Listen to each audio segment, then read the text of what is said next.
किरण और आपका स्वागत करती हूँ इंडियन ब्यूटी किरण में। तो आज मैं वीडियो लेकर आई हूँ एक ऐसे टॉपिक पर जो कि वर्ल्ड वाइड है और बहुत ज़्यादा प्रॉब्लम्स लोगों को देता है, वो है हेयर फॉल। यस, मैंने खुद फेस किया है, जैसे कि मैं आपको प्रीवियस वीडियोस में भी शेयर कर चुकी हूँ। मैं उन वीडियोस का लिंक आपको डिस्क्रिप्शन बॉक्स में प्रोवाइड करा दूंगी, आप ताकि देख सकें कि मैंने कैसे इस हेयर लॉस को फेस किया, क्या क्या मैंने चीज़ें की। तो उसका जो समअप मैंने मतलब 1-2 साल में जो पिछले ऑब्जर्व किया है, वो सारी चीज़ें मैं आपके साथ आज बताऊंगी कि क्या इसके कारण होते हैं और कैसे इनसे बचना है, क्या क्या चीज़ें आपको अपनानी है हेयर फॉल को क्योर करने के लिए। तो चलिए वीडियो स्टार्ट हैं कि कॉजेज़ क्या क्या है, इसके कारण क्या क्या होते हैं जिसकी वजह से आपके बाल सडनली अचानक से झड़ना शुरू हो जाते हैं। तो इसके कारण हो सकते हैं nutrition deficiency, hormonal imbalance, emotional stress, physical stress या फिर मेडिसिन। अगर मैं बात करूं न्यूट्रिशन डेफिशिएंसी के बारे में, अगर आपके शरीर में पोषक तत्वों की कुछ ज़रूरी प्रोटीन और फैट्स और विटामिन्स की अगर कमी है तो आपको हेयर फॉल ज़रूर होगा। आपकी बॉडी आपको अगर न्यूट्रिशन डेफिशिएंसी की वजह से हेयर फॉल हो रहा है तो आपकी बॉडी में न्यूट्रिएंट्स की कमी है। ये आपको अपने एक डॉक्टर से कंसल्ट करके इस बारे में बात करनी होगी, आप कितना कैलोरी इंटेक करते हैं, ये सारी चीज़ें आपको डिस्कस करके उनसे अपनी एक प्रॉपर डाइट चार्ट फॉलो कराना। अगर आपको किसी भी तरह का मेंटल स्ट्रेस है, अगर आप डिप्रेशन में हैं या फिर किसी भी तरह की टेंशन लेते हैं, बहुत ज़्यादा परेशान हो जाते हैं छोटी छोटी बातों को लेकर, तो आप प्लीज़ इसे कम कर दें, क्योंकि हमारे माइंड का डायरेक्ट जो असर है वो हमारी पूरी बॉडी पर होता है और पूरी बॉडी में जो भी चल रहा है उसका सारा इफेक्ट हमारे बालों पर दिखाई देता है। जैसे कि मैंने खुद फेस किया है, मुझे भी, मैं बहुत ज़्यादा अचानक से ही इतना ज़्यादा मुझ पर वर्कलोड आ गया था। मैं स्कूल पढ़ाने लगी थी एंड ट्यूशन्स एंड देन मेरी खुद की स्टडी, तो मैं बहुत ज़्यादा एंजाइटी फील कर रही थी, बहुत ज़्यादा डिप्रेस्ड हो गई थी, उस टाइम पे बहुत परेशान हो गई थी। तो दैट वाज द रीज़न कि मुझे 1-2 मंथ बाद हेयर फॉल होना स्टार्ट हो गया और वो इतना सेवर हेयर फॉल था कि मैंने अपनी पूरी लाइफ में कभी इतना ज़्यादा अपने बालों को टूटते हुए नहीं देखा। अब मैं खुद इससे गुजर चुकी हूँ, तो मैं आपको रिकमेंड करती हूँ कि आप बिल्कुल भी ये गलती, फिजिकल स्ट्रेस की, आपका शरीर जो है आपकी जो भी आप डाइट लेते हैं उससे बिल्कुल डायरेक्ट जुड़ा हुआ है, उसका कनेक्शन है। अगर आपको बॉडी में कोई भी तकलीफ है, आपको कोई बीमारी है, तो आप अगर उसके लिए मेडिसिन लेते हैं तो उसका इफेक्ट आपकी बॉडी पर, आपके हेयर्स पर होता है। कुछ मेडिसिन जो है एंटी कैंसर होती हैं, यानी कि एंटी कैंसर मेडिसिन क्या है, आपके हेयर्स को शेड करने पर मजबूर कर देती है। आपने देखा होगा कि जितने भी कैंसर पेशेंट्स रहते हैं उनके बाल झड़ना शुरू हो जाते हैं, तो कुछ मेडिसिन में एंटी कैंसर एजेंट्स पाए जाते हैं जिसकी वजह से आपके बाल झड़ना शुरू हो जाएंगे। तो आप मेडिसिन भी बहुत ही प्रिकॉशंस के साथ लें, और ऐसी बात नहीं है कि परमानेंट है, टेम्परेरी बेसिस पे अगर आपके बाल झड़ भी रहे हैं तो वो डेफिनेटली वापस आ जाएंगे, उसमें आपको डरने की कोई ज़रूरत नहीं है। बस हाँ, हर प्रोसेस के लिए बहुत टाइम लगता है। मुझे मेरे डॉक्टर ने बोला था कि मुझे लाइफ टाइम तक दवाई खानी होगी, बट ऐसा कुछ नहीं है। मेरा हेयर फॉल बिल्कुल बाय टचवुड मेरा हेयर फॉल बिल्कुल बंद हो चुका है और अब मेरे मुश्किल से 5 to 10 स्ट्रैंड्स पर डे गिरते हैं, जो कि बिल्कुल सुपर नॉर्मल है।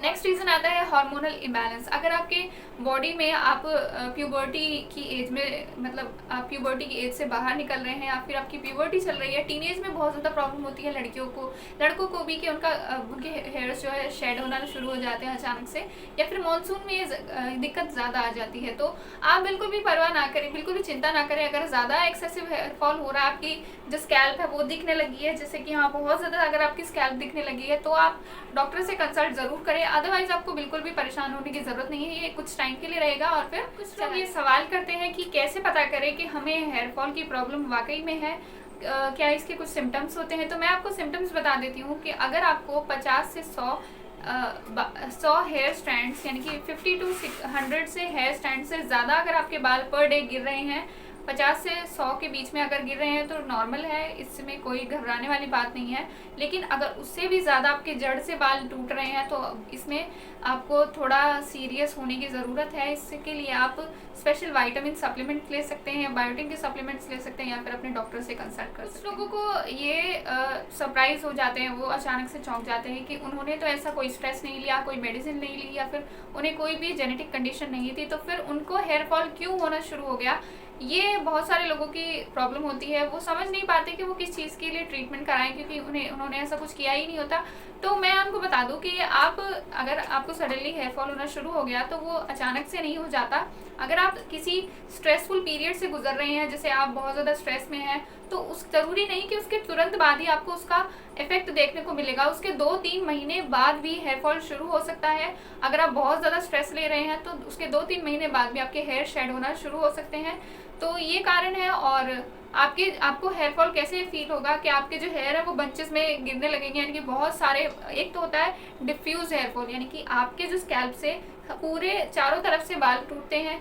एक होता है बाल्ड पैचेस, यानी कि बाल्ड पैचेस क्या होते हैं, वो आपको जगह जगह जगह जगह ऐसे गंजापन आना शुरू हो जाता है, जिसे एलोपेशिया भी कहा जाता है। तो अगर ये ज़्यादा कंडीशन हो रही है या फिर आपको बहुत ज़्यादा बाल टूट रहे हैं तो आपको ज़रूर इस पे ध्यान देना है। ये नहीं कि ये अपने आप ठीक हो जाएगा, बट ये टेम्प्रेरी है, आपके बाल दोबारा रीग्रो हो जाएंगे, डोंट वरी। अगर एलोपेशिया है आपको तो आपको डॉक्टर के पास ज़रूर जाना चाहिए, उसमें कोई भी ट्रीटमेंट होम रेमेडी काम नहीं। कहते हैं कि आप अपने हेयर फॉल को कैसे रोकें, इसके क्या क्या मेजर्स हो सकते हैं, जिन तरीकों को अपनाकर आप अपने हेयर फॉल को कुछ ही दिनों में, कुछ ही महीनों में रोक सकते हैं झड़ने से। सबसे पहले आपको क्या करना है, हेल्दी डाइट लेनी है। अगर आपका खान पान अच्छा होगा तो आपकी बॉडी अच्छी होगी, अगर आपकी बॉडी हेल्दी होगी तो आपके हेयर्स ऑटोमेटिकली हेल्दी हो जाएंगे। सेकेंड ऑप्शन आता है एक्सरसाइज रेगुलरली, यानी कि आपको रेगुलर एक्सरसाइज करनी है, बिल्कुल भी अनहेल्दी लाइफस्टाइल अपनाना नहीं है। इनएक्टिव लाइफस्टाइल रहेगा तो आपके हेयर्स भी बिल्कुल डेड हो जाएंगे, बिल्कुल इनकी ग्रोथ होना बंद हो जाएगी। तो आपको रेगुलर एक्सरसाइज करनी है, भले आप थोड़ी बहुत एक्सरसाइज या फिर योगा प्रेफर कर सकते हैं। तीसरी बात आपको ध्यान रखनी है कि आपको हफ्ते में एटलीस्ट 2 बार अपने हेयर्स को वॉश ज़रूर करना है। इससे कम अगर आप करेंगे, हफ्ते में 1 बार भी आपके हेयर्स जो है ग्रीसी हो जाते हैं, स्पेशली मानसून सीजन में, और आपको हेयर फॉल की प्रॉब्लम बहुत ज़्यादा होने लगती है मानसून के सीज़न में। ये इस बात का आपको खास ख्याल। अगर आपके बाल झड़ रहे हैं तो आपको किसी भी तरह का केमिकल ट्रीटमेंट बिल्कुल भी नहीं कराना है अपने बालों पे, वरना आप बैल्ड भी हो सकते हैं, यस आप गंजे हो सकते हैं, क्योंकि आपके बाल इतने ज़्यादा कमज़ोर हो जाएंगे और उसके ऊपर आप केमिकल्स उनको देंगे तो वो और ज़्यादा उनका झड़ना शुरू हो जाएगा। जैसे कि स्मूथनिंग, केराटिन ट्रीटमेंट, किसी भी तरह की या रिबॉन्डिंग आपको बिल्कुल भी नहीं करानी है। जब आपके हेयर नॉर्मल हो जाएं तब आप करा सकते हैं, लेकिन ये फिर भी आपके लिए, बालों के लिए हेल्दी नहीं। जब आपका हेयर फॉल हो रहा है तो आपको टाइट हेयर स्टाइल्स नहीं करने हैं, बिल्कुल भी टाइट पोनीटेल नहीं करनी है, टाइट ब्रेड्स नहीं बनानी है, बिल्कुल लूज सिंपल हेयर स्टाइल रखें।